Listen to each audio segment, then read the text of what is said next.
நீதி நிலைநாட்டப்படுவதை மீண்டும் உறுதிப்படுத்துகின்றோம். உயிர்த்த ஞாயிறு தினத்தை முன்னிட்ட வாழ்த்து செய்தியில் பிரதமர் ஹரிணி என்பதாக அந்த செய்திக்கு தலைப்பெற்றிருப்பதை நாங்கள் காணக்கூடியதாக இருக்கிறது. அது தொடர்பாக நாங்கள் பார்க்கலாம். 2019ஆம் ஆண்டு 21ஆம் தேதி ஈஸ்டர் ஞாயிற்றுக்கிழமை நடந்த கொடூரமான நிகழ்வுகளையும் நாம் மனதார நினைவு கூறுகின்றோம்.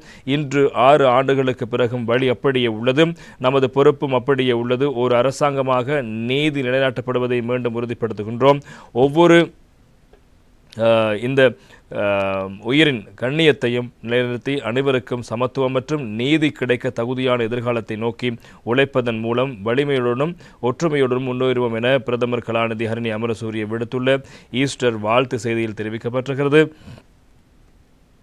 இலங்கையிலும் உலகெங்கிலும் உள்ள கிறிஸ்தவர்கள் கிறிஸ்துவின் உயிர்த்தெழுதலை கொண்டாடும் வேளையில் நம்பிக்கை புதுப்பித்தல் மற்றும் இரக்கத்தின் நீடித்த சக்தியை நாம் நினைவுபடுத்துகின்றோம். ஈஸ்டர் பண்டிகை என்பது நமது பகிரப்பட்ட மனிதநேயத்தையும் நம்மை ஒன்றிணைக்கும் மதிப்புகளான நம்பிக்கை, அன்பு மற்றும் துன்பங்களை எதிர்கொள்ளும் மீள்தன்மை ஆகியவற்றை பற்றி சிந்திக்கும் நேரம். எனவே இந்த புனிதமான நிகழ்வை கொண்டாடும் அனைத்து இளைஞர்களுக்கும் எமது மனமார்ந்த வாழ்த்துக்களை தெரிவித்துக் கொள்கின்றேன். இந்த ஈஸ்டர் பண்டிகை உங்களுக்கும் உங்கள் குடும்பங்களுக்கும் அமைதி, வலிமை மற்றும் ஆன்மீக புதுப்பித்தலை கொண்டு வரட்டும். மகிழ்ச்சி மற்றும் சிந்தனையின் இந்த நாளை நாம் கொண்டாடுகின்ற வேளையில் ஏப்ரல் 21, 2019 அன்று ஈஸ்டர் ஞாயிற்றுக்கிழமை நடந்த கொடூரமான நிகழ்வுகளையும் நாம் மனதார நினைவு கூறுகின்றோம் என்பதாகவும் பிரதமர் தன்னுடைய அந்த வாழ்த்து குறிப்பாக இந்த தாக்குதல்களை விசாரித்து தடைகள் அல்லது தாமதங்கள் இல்லாமல் அனைத்து உண்மைகளையும் வெளிக்கொணர தொடர்ச்சியான முயற்சிகள்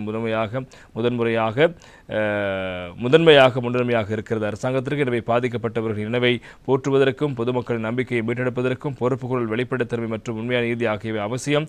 ஒவ்வொரு உயிரின் கண்ணியத்தை நிலைநிறுத்தி அனைவருக்கும் சமத்துவம் மற்றும் நீதி கிடைக்க தகுதியான எதிர்காலத்தை நோக்கி உழைப்பதன் மூலம் வலிமையோடும் ஒற்றுமையோடும் முன்னேறுவோம். உங்கள் அனைவருக்கும் அமைதியான மற்றும் ஆசீர்வதிக்கப்பட்ட ஈஸ்டர் வாழ்த்துக்கள் என்பதாக பிரதமர் தன்னுடைய வாழ்த்து செய்தியில் தெரிவித்திருக்கின்ற தகவல்களும் செய்திகளும் பிரதானமாக இடம்பெடுத்திருப்பதை நாங்கள் காணலாம்.